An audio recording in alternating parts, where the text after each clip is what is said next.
Hello again, everyone. Mark Macomb, Macomb County Executive, Deputy Executive John Paul Rea. Interesting enough, we've been talking about this ARP funding we've had, and it's kind of been a while for an update, so we just kind of want to update you on what we're doing. The ARP funding, about $170 million coming from the federal government.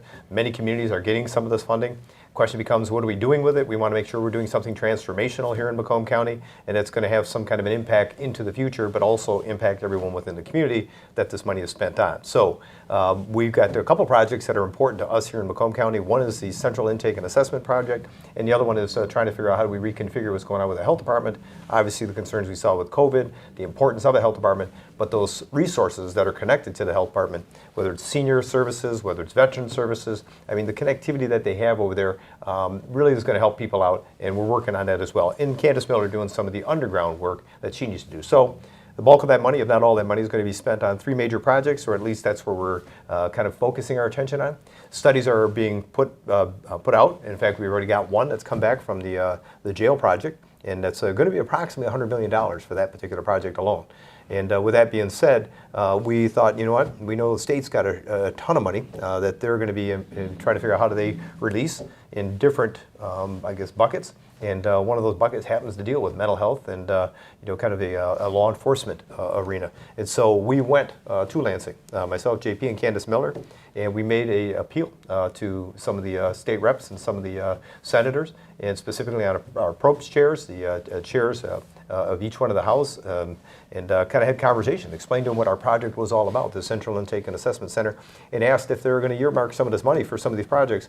We would like to see about $25 million for the project dealing with this jail. And boy, I tell you, we got a pretty good response coming out of the House today with that vote, and it was positive. And so we're looking at bringing in about another $25 million for our project here, and credit to Jason Wentworth.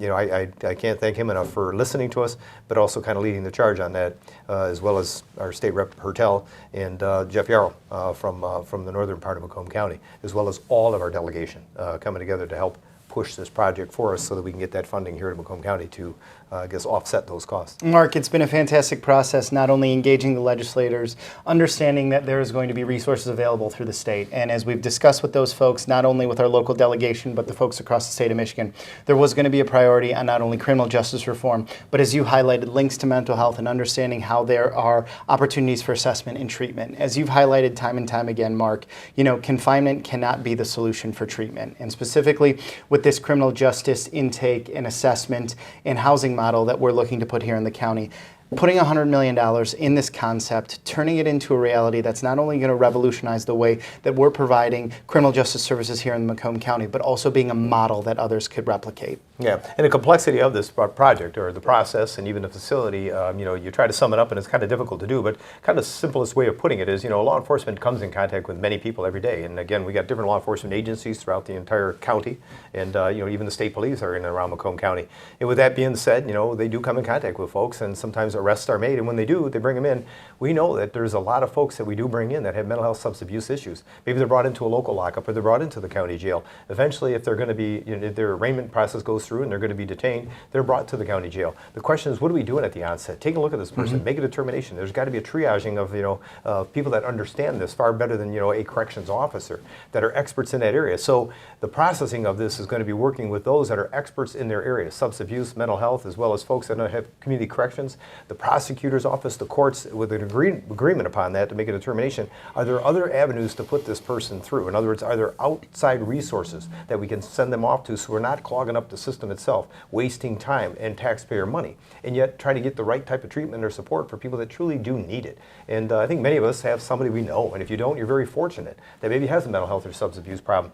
And one of the, you know, I hear sometimes people saying, I just wish this person with a substance abuse problem would just get arrested, so at least I know they're safe and they're off the streets. And that's not a proper place for them, but unfortunately that is sometimes where they end up. And so with that being said, we want to make sure we're taking care of people when they're brought in, taking a look, and quit the recidivism if it's possible. And so attempting to do that is one part of the process, but the other is where if we decide we have to confine these people. And that's a big portion of this cost associated with the structure of the facility. It's not so much the process, it's making sure you have the right type of facilities or right type of housing units in there to manage that type of population. And we haven't. Most agencies, or most law enforcement agencies or corrections institutions, don't have that. I mean, the state does with state prison or state penitentiaries, they have the ability to do that. But county jails and local lockups, they don't have the proper facilities. And so here in Macomb County, we want to be the first in to try to figure out not only how we're dealing with it from a process point of view, but also how we're doing it when people are actually brought into the jail and have to be confined. And so we're looking at and we're trying to figure out how we get the right type of space available for people with mental health,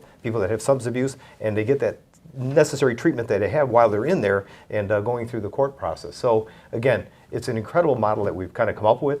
We know there's going to be a cost for the brick and mortar, and we can't thank the state enough for being supportive of this, recognizing the importance of this project, because Macomb County has put cash on the table. I mean, the money that we had, we're putting a bulk of the money into this project, which is, I think, a substantial statement saying, you know what, we are committed to doing something different that I believe, not only here in Macomb County and the state of Michigan, but across the country, they're going to look at this system that we have here, and others are going to want to model what we're doing here in Macomb County specifically. Mark, you talk about the uniqueness of this endeavor, not only coordinating all the efforts for law enforcement, bringing in the courts, also bringing in the advocacy network, the clinical partners, and all those resources to the table, and ensuring that we've got a state-of-the-art facility where the efforts of all these individuals can not only lead to better outcomes for those individuals that come in contact with the criminal justice system, but lead to safer communities. You talked about recidivism.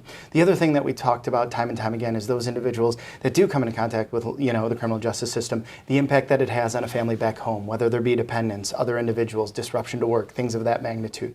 We understand that we've got an entire network of service providers here in this county that are helping in that arena, but it's that coordination and bringing them all together and ensure that all those efforts are focused on better outcomes. Yeah, and when I hear criminal justice reform and people talking about that, my focus is always on the people that we come in contact with. Yeah. And this is one of those, probably the most important, critical parts of the reform effort, that's being overlooked, I think, to some extent.